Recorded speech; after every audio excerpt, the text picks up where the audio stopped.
बिस्मिल्लाहिर्रहमानिर्रहीम। अल्लाह ताला जब किसी को हिदायत के लिए चुनता है या किसी के दिल में उतरने का फ़ैसला करता है तो उसके दिल में उतरने से पहले उसके दिल में लश्कर कशी की जाती है।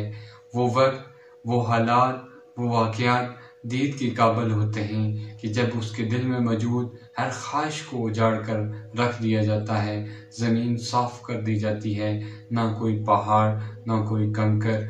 और जिस दिल में अल्लाह की मोहब्बत का तख्त बिछ जाए उस दिल में कोई और नहीं रह सकता। रूह क्योंकि अल्लाह ही की तरफ से है और ये उस वक़्त तक राहत और सुकून नहीं पा सकती जब तक ये अल्लाह से ना जुड़ जाए। अल्लाह ताला से दुआ है कि अल्लाह ताला हमारे दिलों में हकीकी मोहब्बत पैदा फरमाए, अपनी ज़ात से जोड़ कर रखे। इसी में हमारी कामयाबी है। अल्लाह निगहबान।